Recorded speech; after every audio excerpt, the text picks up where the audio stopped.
O mundo se divide, depois da Segunda Guerra, em países capitalistas e em países socialistas.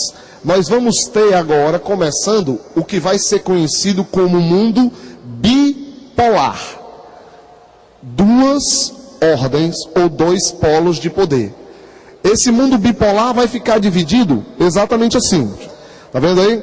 Esse mapa exibe praticamente em vermelho e azul quem era socialista, de vermelho normalmente, quem era capitalista em azul. O mundo vai estar dividido em países ou capitalistas ou socialistas. Esses países, dessa bipolaridade, eles vão começar, logo, a ter problemas entre si. Ah, professor, mas não houve mais guerra mundial. Não houve. As pessoas pensavam que a guerra mundial, então, seria uma coisa tão terrível na Segunda Guerra, que não haveria uma terceira guerra. Mas ao invés de haver uma guerra mundial, começou a haver um monte de pequenas guerras, certo? Muitas delas ligadas a essa bipolaridade. Por exemplo, quais são as características dessa ordem mundial bipolar? Desse mundo com dois polos de poder. Primeiro, surgimento de novas potências mundiais. Vão ser os Estados Unidos e a União Soviética. A gente já viu isso. Formação de alianças militares e econômicas. O mundo bipolar é como se fosse um mundo dividido em dois grandes grupos. Eu gosto de brincar dizendo que é como se fosse duas grandes gangues, certo? A gangue dos capitalistas, a gangue dos socialistas. O que faz uma gangue vencer a outra gangue? Ela tem mais gente. Quanto mais gente, mais forte você é. Então, o pessoal do capitalismo tentava trazer o máximo de países para o seu lado. O pessoal do socialismo tentava fazer a mesma coisa. É por isso que o mundo vai terminar dividido em capitalistas de um lado, socialistas do outro. Quem era capitalista ia sempre receber ajuda dos Estados Unidos, orientação deles, proteção deles e assim por diante. Quem era do socialismo recebia tudo isso da União Soviética. Eu digo que lembrava a história de duas gangues, por quê? Porque as pessoas comumente entram nessas gangues, em um dos primeiros pontos, a questão é proteção. Muitas vezes você vai analisar com todos os contextos violentos da coisa, mas muitas vezes a questão é proteção. Você se protege dentro de um grande grupo. E às vezes acontecia que um país tinha medo do vizinho. Por exemplo, Taiwan.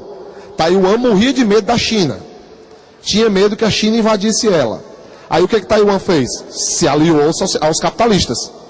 Porque a China era do lado dos socialistas. Cuba não ia se tornar socialista. Cuba nem queria saber de socialismo no começo. Por que Cuba se torna um país socialista? Porque os Estados Unidos não quer mais ficar ao lado deles. Manda um bocado de cubano armado para invadir o país. Aí os cubanos olham e dizem, opa, se nós não nos aliarmos com a União Soviética, os Estados Unidos invadem a gente. Então, era desse jeito o mundo bipolar. Ou você estava do lado dos Estados Unidos, ou estava do lado da União Soviética. Dificilmente tinha espaço para você ser meio termo. Okay? Passou a existir nesse período uma corrida armamentista e tecnológica. Era a época da chamada corrida armamentista e corrida espacial. A corrida armamentista gerou algumas das armas mais destrutivas da história. Claro que nós já tínhamos a bomba nuclear, os Estados Unidos tinham inventado a bomba nuclear na Segunda Guerra, mas eles criaram arsenais durante esse período que simplesmente podiam destruir o mundo todo. Tanto que na época o Einstein ainda era vivo, né? Dizem que essa frase foi dele. O pessoal chega para ele e pergunta assim, Einstein, como é que você acha que vai ser a terceira guerra mundial? Aí ele diz assim, a terceira eu não sei, mas eu sei como vai ser a quarta, com paus e pedras. Ou seja, o que ele quis dizer com essa ideia? Que se houvesse uma terceira guerra mundial, ela seria uma guerra o quê? Nuclear. Era gente jogando bomba nuclear para um lado e para o outro. Acredita-se que essas bombas nucleares poderiam destruir todo o mundo na altura, mais ou menos, entre os Estados Unidos e o Brasil. Mais ou menos ali. Tudo. Quer dizer, ia ser uma verdadeira extinção da raça humana. Quem sobrasse ia ficar nos extremos do planeta. O resto do planeta ia ser tão radioativo que a gente não ia poder viver. Ia ser algo realmente difícil, né? A pessoa perguntou assim: professor, no socialismo a pessoa era registrada na hora da compra. Existia algum tipo de prazo para outra compra? Normalmente sim. Todos esses registros que eu comentei das compras, isso acontece hoje em Cuba ainda, pessoal, por incrível que pareça. Um padrinho meu, ele foi para Cuba fazer uma cirurgia ocular.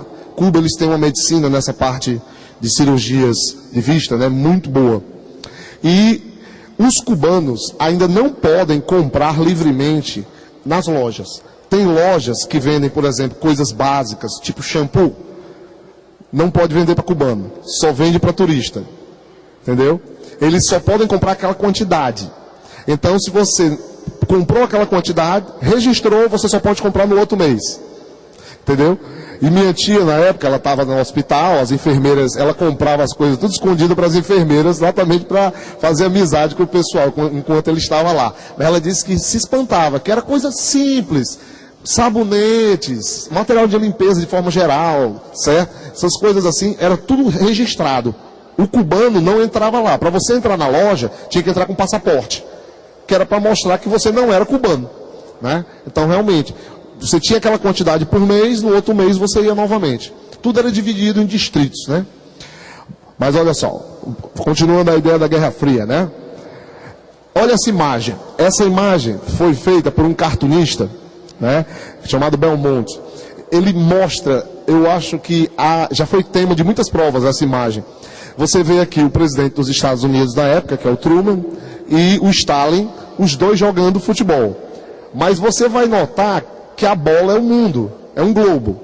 Na realidade, essa charge está fazendo uma crítica ao mundo bipolar, ao mundo dividido em duas potências. Como é que você joga futebol como duas pessoas? A ideia é que são os dois líderes que mandam no mundo na época. Estão mandando no planeta todo. Ou seja, o planeta todo, a população do mundo, vai para lá e para cá como se fosse uma bola, de acordo com as vontades deles. Certo? É a ideia que a imagem passa. Agora as pessoas pensam assim: professor, mas esse nome é esquisito. Guerra Fria. Eu vi que tem uma música Guerra Fria agora, né? Não sei de quem é. Eu vi um conjunto, a gente bota na internet para procurar vídeos. Eu esqueci quem é. Sorriso Maroto, não lembro não. Eu não lembro, mas tem uma música Guerra Fria agora, pelo menos o tema era esse. Eu não sei como a música está falando. Mas por que chamar Guerra Fria? É meio estranho o nome, Guerra Fria. Guerra Fria era o nome dado a esse período, porque teoricamente, Estados Unidos e União Soviética estavam prontos para lutar, mas a guerra não acontecia.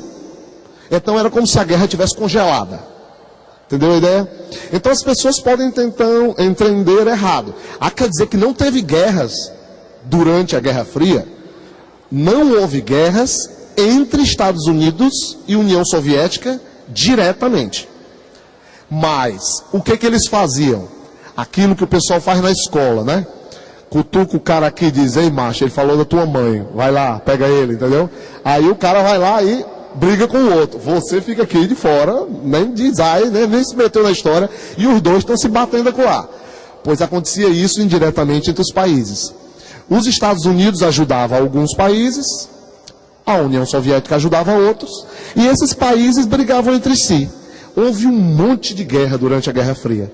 Só que não houve guerras diretamente entre eles. Eu montei algumas imagens de alguns conflitos que ficaram famosos durante a Guerra Fria. Vocês vão ver as guerras da Guerra Fria, por assim dizer. Mas lembrem, nenhuma delas é diretamente entre Estados Unidos e União Soviética. São os países que eles ajudavam. Olha só.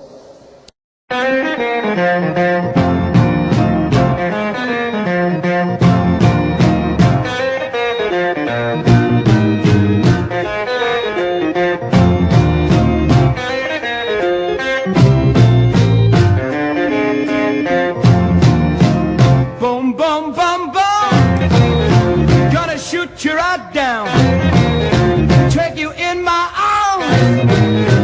I'm in love with you, love that is true. Boom, boom, boom, boom. I like the way you walk, I like the way you talk. When you walk that walk and you talk that talk, you knock me out right off of my feet. Come on and shake, shake it, baby. Shake it up, baby. Shake it, baby. Now, baby. Shake it, baby. I don't need baby. Shake it, baby. You're driving me crazy. Shake it, baby. Come on, yeah. Come on and shake, shake it, baby. Shake it up, baby. Shake it, baby. Shake, shake it, baby. I don't need baby. Shake it, baby. Come on, shake it, baby. All right, all right. Come on, baby.